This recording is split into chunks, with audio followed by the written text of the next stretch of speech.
અમદાવાદમાં રાજપથ ક્લબની પાસે આવેલા મહિલા ગાર્ડન પાસે પાણી ભરાયા છે। અનેક બાઇક અને ગાડીઓ વરસાદી પાણીમાં તરતી જોવા મળી। સતત 2 દિવસથી વરસી રહેલા વરસાદથી શહેરીજનોની હાલત કફોડી બની છે।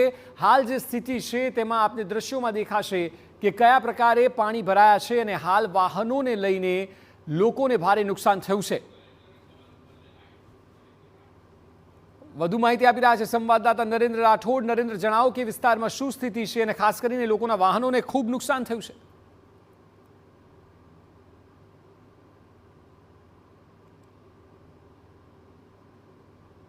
વરસાદ શરૂ થયો હતો અને ત્યારબાદ 10 થી 12 ઇંચ જેટલો વરસાદ અમદાવાદ શહેરમાં ખાબકી ચૂક્યો છે અને એમાં પણ જે એસજી હાઈવે અને બોપલ સાઈડનો જે સમગ્ર વિસ્તાર છે ત્યાં હાઈએસ્ટ વરસાદ વરસ્યો હોય એ પ્રકારના આંકડાઓ સામે આવી રહ્યા છે। ત્યારે આ તમામ વિસ્તારોમાં ગતકાલથી અમે ફરી રહ્યા છીએ અને મોટાભાગના વિસ્તારોની સ્થિતિ આ પ્રકારની જોવા મળી રહી છે। અત્યારે હાલ અમે જે જગ્યા પર છીએ તે રાજપથ ક્લબની સામેની ગલીમાં આવેલ મહિલા ગાર્ડન પાસેના છે અને આપ જોઈ રહ્યા છો કે કેવી રીતના આ વિસ્તારમાં હજુ પણ પાણી ભરાયેલા આપને જોવા મળી રહ્યા છે। ગતકાલે પણ આ વિસ્તારની આ જ પ્રકારની સ્થિતિ જોવા મળી હતી, આજે પણ આ પ્રકારની સ્થિતિ જોવા મળી રહી છે। એટલે કે ગતકાલ લગભગ 11 વાગ્યા બાદ આ તમામ વિસ્તારોમાં પાણી ભરાવાની શરૂઆત થઈ હતી અને એ પાણી ભરાવાની શરૂઆત થઈ ત્યારબાદ અત્યાર સુધી લગભગ 18 થી 20 કલાક જેટલો સમય વીતી ગયો છે અને એ આટલા બધા કલાકો બાદ પણ જો આ વિસ્તારોમાંથી પાણી ઓસરતા ના હોય તો પછી મહાનગરપાલિકા દ્વારા કેવા પ્રકારની કામગીરી કરવામાં આવે છે એને લઈને જરૂરથી પ્રશ્ન ઉદ્ભવે। કારણ કે ગતકાલ રાત્રે લગભગ 10-11 વાગ્યા બાદ વરસાદનું પ્રમાણ ઘટ્યું હતું અને વરસાદનું પ્રમાણ ઘટ્યા બાદ અનેક વિસ્તારોમાંથી પાણી ઓસરવાની શરૂઆત થઈ હતી। ગતકાલ જે 3 થી 4 ફૂટ જેટલા પાણી જોવા મળતા હતા એ આજ સવારમાં જ્યારે અમે કેટલાક વિસ્તારોમાંથી પસાર થયા છીએ ત્યારે એટલા મોટા પ્રમાણમાં પાણી ન હતા, પરંતુ આ પર્ટિક્યુલર વિસ્તારમાં ખૂબ મોટા પ્રમાણમાં પાણી જોવા મળી રહ્યું છે। આપ જોઈ રહ્યા છો કે અનેક કાર ગઈકાલે જ વાહન ચાલકો અહીંયા પોતાની જગ્યા પર જે જગ્યા પર હતા ત્યાં જ કાર મૂકીને તેઓ જતા રહ્યા છે અને એના જ કારણે બંધ અવસ્થામાં આ કાર જોવા મળી રહી છે। એટલે કે ના માત્ર લોકો પરેશાન થયા છે પરંતુ જાનમાલનું પણ નુકસાન થયેલું આપને અહીંયા જોવા મળી રહ્યું છે। આ જ રોડ પર આગળ ગઈકાલે કેટલાક જે મોંઘા બંગલોની સ્કીમ આવેલી છે ત્યાં અમે પહોંચ્યા હતા, એ લોકો સાથે વાતચીત થઈ હતી અને ત્યાં પણ તેઓ એ સ્પષ્ટ કરતા હતા કે અહીંયા વ્હાઇટ ટોપિંગ રોડ બનાવવામાં આવ્યો છે, પરંતુ ખરા અર્થમાં એ વ્હાઇટ ટોપિંગ રોડ બને એની પૂર્વે જે પ્રકારની તમામ તૈયારીઓ, ચાહે ડ્રેનેજ લાઇન હોય કે પછી ટ્રંક લાઇન કે પછી વરસાદી પાણીનો નિકાલ કેવી રીતના થઈ શકે એ માટેની વ્યવસ્થા હોવી જોઈએ, એ પ્રકારની વ્યવસ્થા નથી થઈ અને એના જ કારણે આ પ્રકારની સ્થિતિનું નિર્માણ થયું છે। ગતકાલ રાત્રે વરસાદે વિરામ લીધા બાદ આજે વહેલી સવારથી લગભગ 5 કલાકથી અવિરત વરસાદ ચાલી રહ્યો છે અને એના જ કારણે હજુ પણ શહેરના નાગરિકોને વધારે સમસ્યાનો સામનો પાણી ભરાવાને કારણે કરવો પડે એ પ્રકારની સ્થિતિનું નિર્માણ થયેલું આપણે અહીંયા જોવા મળી રહ્યું છે। જે પ્રકારે હવામાન વિભાગની આગાહી છે એમાં એમના દ્વારા સ્પષ્ટ કરવામાં આવ્યું છે કે હજુ આજનો દિવસ અમદાવાદના શહેરીજનોએ સાવચેતી રાખવી પડશે અને એ જ બાબતને ધ્યાનમાં રાખીને ચાહે શાળાઓ હોય, કોલેજો હોય કે પછી અન્ય તમામ જે સંસ્થાઓ છે એમાં ઓલમોસ્ટ રજા આપી દેવામાં આવી છે। શૈક્ષણિક સંસ્થાઓમાં તો રજા જાહેર કરી જ દેવામાં આવી છે, પરંતુ અનેક ખાનગી કંપનીઓ આ સિવાય સરકારી કંપનીના કર્મચારીઓ પણ આજે પોતાની ઓફિસ પર જાય એવી શક્યતાઓ નહિવત જોવા મળી રહી છે। અહીંયા કેટલાક સ્થાનિકો પણ છે, આપણે એમની સાથે પણ વાતચીત કરીશું કે તેઓ શું કહી રહ્યા છે। આ તરફ એક સોસાયટી પણ આવેલી છે, ત્યાંના જે નાગરિકો છે એ પણ અત્યારે હાલ આપને બહાર માલ સામાનની રાહ જોતા હોય સ્થિતિમાં જોવા મળી રહ્યા છે। સરજી, ક્યાં રહો છો આપ?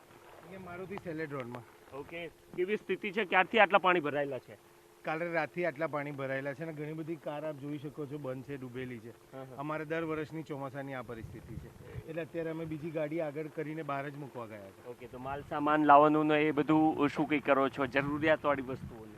જરૂરિયાતવાળી વસ્તુઓનું મોટી ગાડીમાં લઈને અહીંયાથી આગળથી લઈને ઉપર જઈને લઈ જઈએ છીએ એવી તકલીફ છે। બેટમાં રહેતા હોય એવું લાગે છે અત્યારે। એવું મહાનગરપાલિકાએ ઘરે આગળ પાણી આપી દીધું? મહાનગરપાલિકાએ વધારે પડતું પાણી આપી દીધું અને ખબર હતી આ વખતે અત્યારે બધી બાજુનું પાણી અહીંયા ફ્લો થઈ રહ્યું છે, આખા એરિયાના આ 2 રોડનું પાણી અહીંયા આગળ આવી રહ્યું છે। ઓકે, બેઝમેન્ટ ને બધું સહી સલામત છે કે પછી? બેઝમેન્ટ સહી સલામત છે। બેઝમેન્ટમાં અમે લોકોએ આવી રીતના આપ જોઈ શકો છો ત્યાં આગળ કોરિડોર જે બનાવે છે, જેમ ડેમમાં પરિસ્થિતિ હોય છે એવી કાઇન્ડ ઓફ મિની જેવી પરિસ્થિતિ, ડેમ જેવી પરિસ્થિતિ અહીંયા કર્યું છે, જેથી અમારું બેઝમેન્ટ સુરક્ષિત છે। ઓકે, ઓકે, તો સ્થાનિકો છે તેઓ પણ કહી રહ્યા છે કે વધારે પડતી જ પાણીની વ્યવસ્થા મનપાએ જાણે કે કરી દીધી હોય એ પ્રકારનો તેઓ કટાક્ષ કરતા આપને અહીંયા જોવા મળી રહ્યા છે।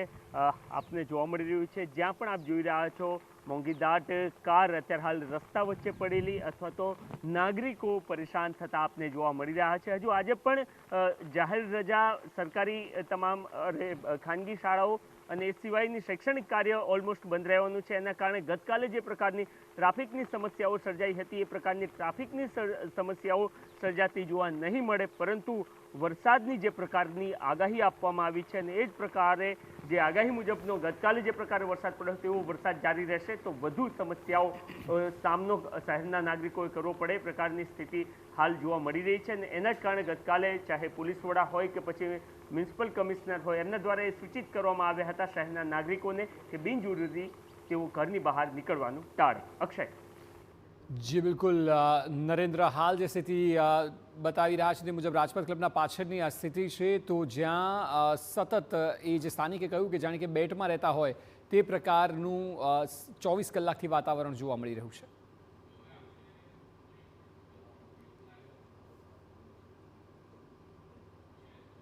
તો આપણી સાથે અમારા સંવાદદાતા હરીન માત્રાવાડિયા બોડકદેવ વિસ્તારથી જોડાયા છે। હરીન, સતત વરસાદ ચાલુ છે ત્યારે આપ જણાવો, બોડકદેવ વિસ્તાર કે જે આમ તો પોશ વિસ્તાર ગણવામાં આવે છે ત્યાંની સ્થિતિ શું છે?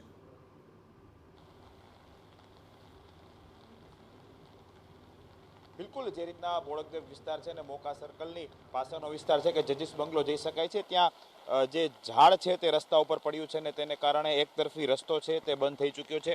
ગઈકાલે પણ તેની સામેના ભાગમાં છે ઝાડ પડ્યું હતું, જો કે ખૂબ મોડે ફાયર વિભાગ આવ્યું હતું ને ત્યારબાદ ઝાડ છે તેમને ત્યાંથી રસ્તેથી ખસેડવામાં આવ્યું હતું। આજે ફરીથી સવારે આ બીજી તરફનું ઝાડ છે તે પડી ચૂક્યું છે। બીજી તરફના દ્રશ્યો પણ હું બતાવવા માંગીશ કે જે રીતે હજી ગઈકાલ જેવી પરિસ્થિતિ છે તે ફરીથી ધીમે ધીમે છે તે સર્જાતી જાય છે। આ દ્રશ્યો આ જુઓ કે જે અમદાવાદ ઇન્ટરનેશનલ સ્કૂલ છે કે ત્યાં જવાનો આ રસ્તો છે અને ત્યાં અનેક સોસાયટીઓ અહીં આસપાસ આવેલી છે। તમામ આ જે રસ્તા છે કે ત્યાં પાણી ભરાવાની ફરીથી શરૂઆત થઈ ચૂકી છે। ગઈકાલે TV9 દ્વારા અહીં જ અહેવાલ પ્રસારિત કર્યો હતો। એએમસી તંત્ર ખુદ મ્યુનિસિપલ કમિશનર પહોંચ્યા હતા, પરંતુ ત્યારથી અત્યાર સુધી જાણે કે કોઈ નક્કર કાર્યવાહી થઈ નથી। પાણી જે કાઢવાની પ્રક્રિયા છે તે પણ વાયદો કરવામાં આવ્યો હતો તે પણ હજી થયું નથી અને ફરીથી આ જ પ્રમાણે છે પરિસ્થિતિ અહીં જોવા મળી રહી છે। વાહનો જે છે ગઈકાલે રાત્રે જે પ્રમાણે વરસાદ આવ્યો હતો ત્યારબાદ વાહનો છે તેની પરિસ્થિતિ જો કે લોકો અહીં રસ્તા ઉપર પોતાના વાહનો મૂકી અને અંદર સોસાયટીમાં જવાની ફરજ પડી હતી। હજી પણ ધીમે ધીમે પાણી ભરાવાની શરૂઆત થઈ ચૂકી છે। અંદરની જે સોસાયટીઓ છે કે ત્યાં મકાનો આવેલા છે ત્યાં પણ પાણી છે તે રાત્રે ઓસર્યા હતા, પરંતુ જે રીતના ફરીથી વરસાદ શરૂ થયો છે ત્યારે હવે ફરીથી ધીમે ધીમે ત્યાં પાણી ભરાવાની પરિસ્થિતિ પણ સર્જાશે। એટલે કે જે રીતે રાતે વરસાદ વિરામ લીધો હતો, લોકોએ રાહતનો શ્વાસ લીધો હતો, પરંતુ આજે આખો દિવસ રેડ એલર્ટ છે। ફરીથી કદાચ ગઈકાલ જેવી જ પરિસ્થિતિ તમામ વિસ્તારો છે ત્યાં સર્જાય તો નવાઈ નહીં। જી બિલકુલ હરીન, ગઈકાલ જેવી સ્થિતિ સર્જાય તો નવાઈ નહીં। જે પ્રકારે દ્રશ્યો સામે આવ્યા છે તે ખરેખર છેલ્લા 24 કલાકથી એક સરખા છે, એક સમાન છે કે જ્યાં પાણી જ પાણી જોવા મળી રહ્યું છે। અમદાવાદ શહેરનો કોઈ પણ વિસ્તાર લઈ લો, ચાહે એ પૂર્વ વિસ્તાર હોય કે પશ્ચિમ વિસ્તાર હોય, તમામ જગ્યાએ એક સરખું પાણી છે।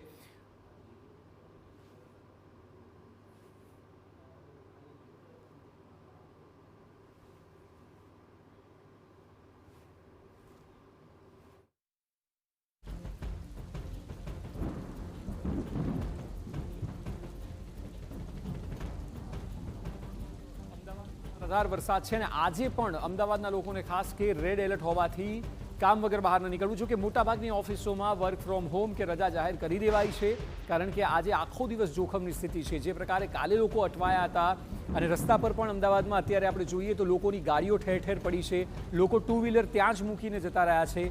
એટલે એ સ્થિતિ ગઈકાલે સર્જાઈ હતી, કારણ કે અચાનક આટલો બધો વરસાદ આવી ચૂક્યો હતો જેનો અંદાજ અમદાવાદના લોકોને હતો નહીં। આજે એ અંદાજ છે કારણ કે રેડ એલર્ટ છે, એટલા માટે જ ઓફિસોમાં રજા જાહેર કરાઈ છે। શાળા કોલેજો બધી જ જગ્યાએ રજા જાહેર કરાઈ છે, કારણ કે સ્થિતિ ઇમરજન્સીની સર્જાય તો કોઈ લોકો મુસીબતમાં ન આવે। હાલ પણ આ વિસ્તારો કે જે બોડકદેવની આપણે વાત કરી, રાજપથ ક્લબના પાછળના રોડની વાત કરી, જ્યાંથી અમારા સંવાદદાતાઓએ કહ્યું ત્યાં હજી પણ પાણી છે, બેટમાં આ વિસ્તારો ફેરવાયા હોય તેવી સ્થિતિ છે।